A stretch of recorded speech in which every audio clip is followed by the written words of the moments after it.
Hey, I'm Todd. Thanks for watching my video and do all that good YouTube stuff. Share it, like it, hit the notification bell, thumbs up, subscribe, all the things that you do. Thanks for taking the time to watch my video and saving some money perhaps. I also invite you to check out the links in the description for some long-term savings with the stock market. Front brake pad replacement, 2016 Ford F150 XLT. Measly 2.7 liter engine in this thing. That's just going the wrong way for a pickup truck, I think. So we'll break the lug nuts loose a turn or two. That's what you want to do.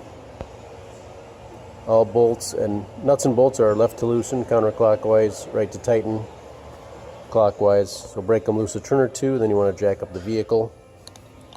There's plenty of metal underneath here.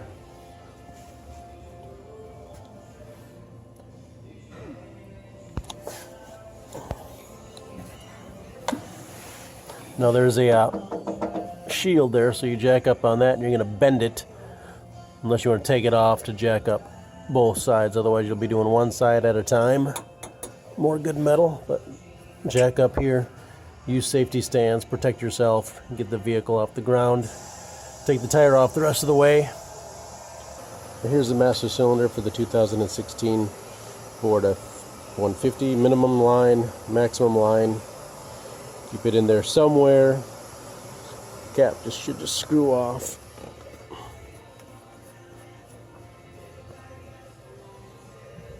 One thing I always say in all my brake videos, just make sure it doesn't overflow if you can help it. Brake fluid can eat paint. Not right away, but it will over time, so just be aware of that. Keep it from overflowing. You use a clean rag to absorb some and keep it from flowing out. Or turkey baster or some kind of suction device if you want. Otherwise, just keep an eye on it. You might not have to. And just when you're all done with the brakes, you want to pump the brake pedal a few times to set the calipers in place. Once they're all set, after a few pumps, then you can verify your fluid level and top it off as needed. Put it somewhere between the minimum and maximum. Alright, so that fluid looks decent. I think we're going to be okay.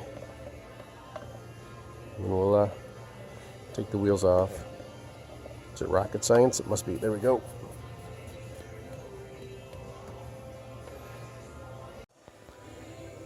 Go ahead and turn the wheel one way or the other to make it easier to access the caliper.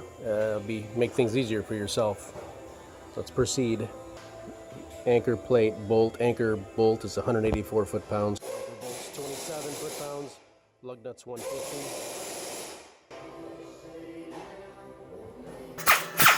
This has got a tire stuck on. The other side was stuck on, so I'm going to have to be taking a pipe or something, banging on the rubber to knock this loose.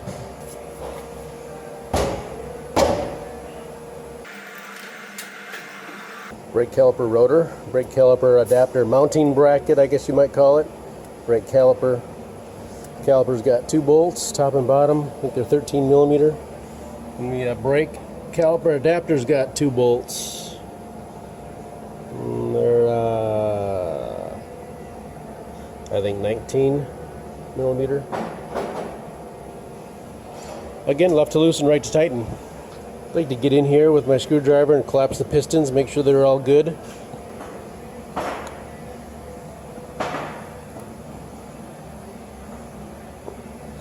I'm going to get two screwdrivers. I can do both of them then. Get in here. That's what I'll be doing.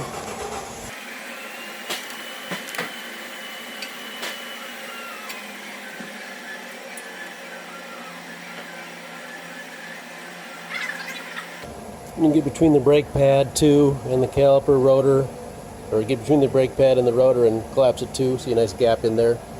Then you can check your slides, make sure they're free. You can continue on feeling good about everything can be reused. We'll just put new brake pads, new rotor on there. Check both sides before you do one side, just in case you have an issue. Then you can get new calipers if needed, or try and lubricate something.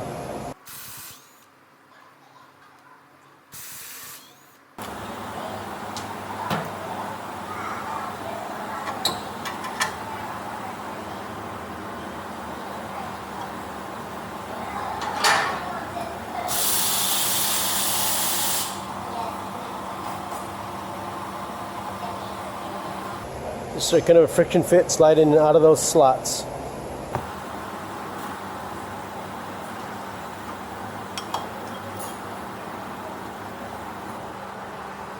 The outside pad does not have the hump on it. The inside pad does have a couple little humps on them.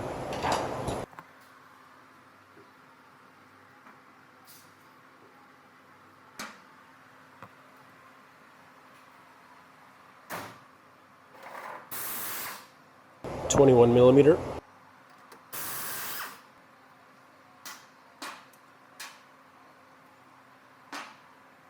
The Ford actually says to remove and discard the bolts for the caliper and the caliper mounting bracket, but you don't really need to do that. Just put some Loctite on it, or you don't even worry about Loctite. You properly torque them. I don't believe I've seen anything that I've properly torqued come loose. Feel pretty good about torquing them, and should be good to go. I will be using some blue Loctite on these bolts just because I have it. The rotor should slide off, but it is also rusted on, so I'm spraying some penetrant here. I'm going to spray some on the back side too in here.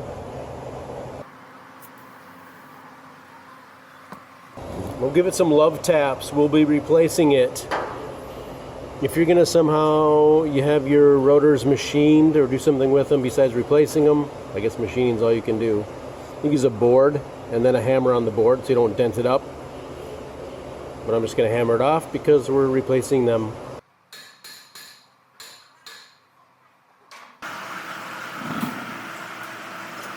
You can clean up the rusty spots if you want with some sandpaper, emery cloth. Give it a rub down. I'll probably put a little anti-seize lightly on there.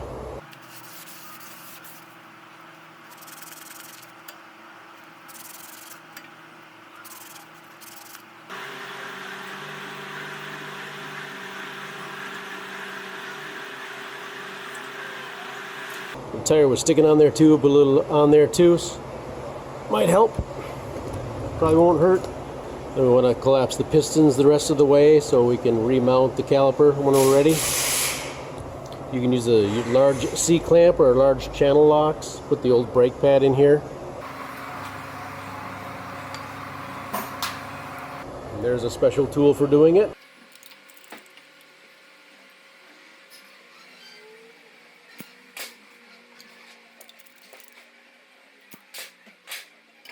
Just do it till it bottoms out. Then we'll throw the rotor on and throw the caliper mount back on after we clean it up.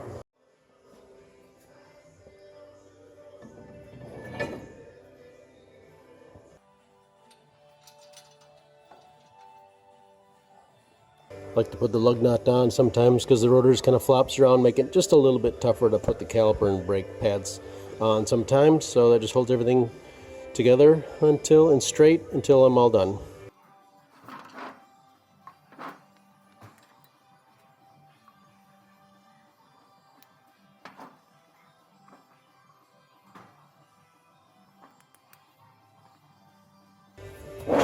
Friction fit clips just come off.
Put a little lube on the ends here where it meets the metal.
As I probably previously mentioned at the master cylinder, of course you're going to let your vehicle down.